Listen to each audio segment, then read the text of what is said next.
This is the MDRT podcast. From webinar marketing to social media and more, advisors are making big changes in their practice in this new environment. During a Zoom call on June 16th, Catherine from Singapore. Sarah Hogan from Manchester, UK. John Enright from Syracuse, New York. Discussed what they've done and how they've seen the benefits in their practice.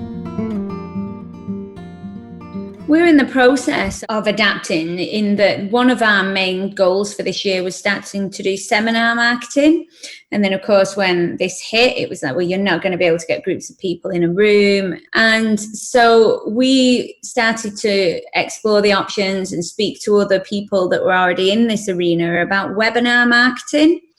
And actually, they'd had some really good successes with that. So we didn't reach out individually, apart from to very vulnerable clients. Everything was done on a group basis. We're now exploring the options of doing live webinars and also doing pre-recorded webinars, particularly for things like estate planning, different areas of trust planning that we maybe wouldn't have picked up before, and also using video updates as opposed to other forms of media. So that both for myself, but also with the team, you know, some of my advisors are older advisors. They've never done anything via Zoom. They've never done anything via Teams. So getting the full company to adapt to this way of working was brilliant, and also getting the clients to be happy with it. But I certainly think that going forward, the webinar marketing, somebody made a point, an advisor down in London who does a lot of webinar marketing, and he said, well, suddenly overnight, we've all become national advisors. We've all got national companies because we're doing everything via video link. You don't need to be in someone's living room. They don't need to be in your office. You don't need to pick a hotel and get bums on seats for a seminar.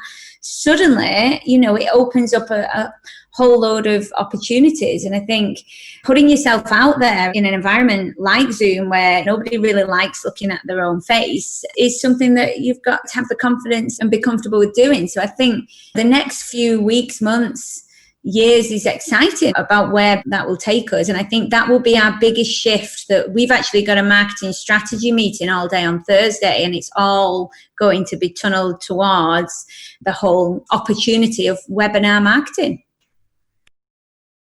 I'm probably the one to blame for this, but prior to this experience, we did not do hardly anything with social media, but we became very active with social media throughout this crisis. And of course, it became one of the primary ways for us to communicate with clients and prospective clients.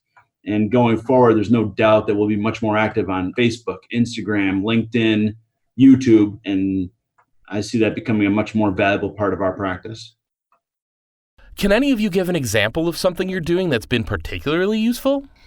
So, well, with us, we're kind of moving everything to online. I mean, I'm a massive drawer in meetings. So one of the things I've had to learn to do is draw on a screen or draw on a webinar, or make it just as simple as I would have done if it was face-to-face on a whiteboard with a client. So we are targeting estate planning in terms of the first round of webinars that we're doing. And there was a fantastic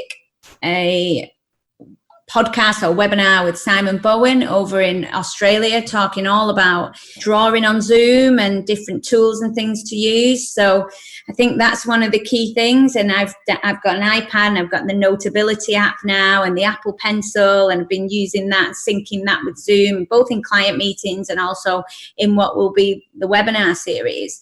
And the feedback on that from clients has been brilliant, because everybody's seen Zoom, but not everybody is seeing it linked to a whiteboard or linked to an iPad, and you know, the different apps and things that you can put on there. So both that, and like I said, sending things via Loom video messaging as well. And I think I'm going to pick up on John's point before about we've been sending mostly emails to groups of clients in terms of marketing, but I'm certainly now, having seen how easy Loom is to use, I'm going to start doing video updates and sending those out on email to clients. So yeah, lots of good positive things to be taking forward with the marketing. Well, similar to having been kicked out of church for singing, I've also been kicked out of art class for drawing. I wish that weren't the case, and it's probably becoming clear I don't have many skills, but how to differentiate yourself, I think remaining true and consistent in the work that you do for your clients does separate you in times like this, because so many people in our industry go dark, go completely quiet, completely disappear in times like this. And I've got to tell you that we've had our most successful year ever, year to date so far, not only in new assets, but also in revenue. We're up about 11% over last year, which was actually our best year ever. And our new asset has exceeded what we brought in last year. So it's been absolutely incredible. And all I can say is I believe that has 100% to do with being even more active in times like this when most are less active. Yeah, there was a study in the UK recently, and I think it was how they know this. I don't know how many people they asked, but it was something like 40% of the clients that got asked hadn't been contacted by their financial planners during the crisis. So think if you pride yourself on saying, look, I'll be there in the good times, but I'm also going to be there in the bad times. And you actually do that because that's what you said you were going to do, and be visible, on LinkedIn and social media. Like you say, John, I think it was Joe Jordan actually said on a thing the other week, saying being positive and being optimistic is a very attractive quality to have, not to the point where you're not realistic. But in a time of crisis, if you are optimistic, but you're doing the things that needs to be done, then that is a really attractive quality to have to people, and it will draw people to you. Yes. And I think it's very important to remind our clients that we're human as well. And one of the easy ways to do that is to share the burdens that we have at home. And for the two of you, I'm sure similarly, my kids were a little upset. My wife was more upset that all the mothers and fathers on the block were at home, except for in our house. Their father was out every day. And it's easier being at work, John, isn't it? I'll only admit that here. Yeah. Catherine, what's something specific you did to adapt to this new environment? I have to be very active on social media. Last time, I always post my travel and outings photo on the Facebook. Now I have to change it. I have to post the award presentation, a successful image, or to the video clips for collect 1 to 2 minutes video clips into the Facebook. And also to give it to the prospect that referred by my customer, so that because I do not know my prospect well, so if I can give them 1 to 2 minutes video clips about myself, the trust will be there. And also, this kind of effort that can build the privilege and also improve our closing rate also. So I will start doing this. And also to be humble and have a down-to-earth attitude in this business is good, so that we will be able to last longer and be very alert to the changes and embrace it, so that we embrace it with a passion and also positive attitude, so that we will be able to overcome the setbacks and also the changes. Otherwise, we will become irrelevant in the industries. So I will still use the Facebook to advertise my talks with doctors and lawyers and accountants and the beauty salon also, to hold the virtual workshop in future. I'm preparing now so that to draw more customer and more prospect for my business. Previously, I do it on the face-to-face basis, but now it has to be on virtual since everything is going on online. Yeah, so I have to adapt to the changes also. John, what specifically are you putting on social media? What learning curve has there been?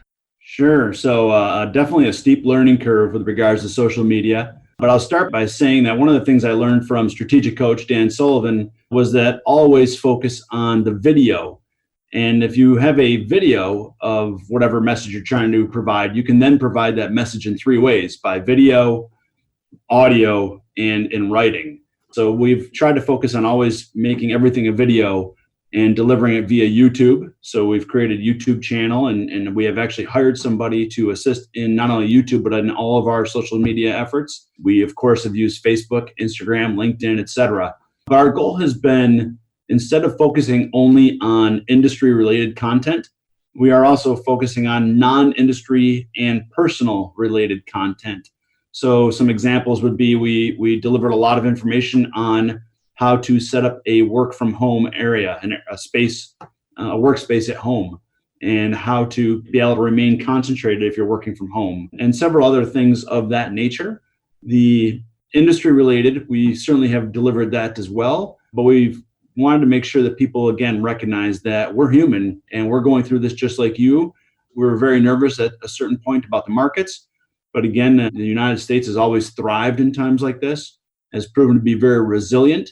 And we wanted to make sure that we delivered that message loud and clear, that we too were nervous, but we recognize that over history, we have always prevailed as a people and as a nation, just like you have, Catherine, and just like you have, Sarah. This episode is part of MDRT's podcast series about advisors adapting to the global health crisis and down market. If you'd like to subscribe, find us on Spotify and SoundCloud, and we'll see you next time.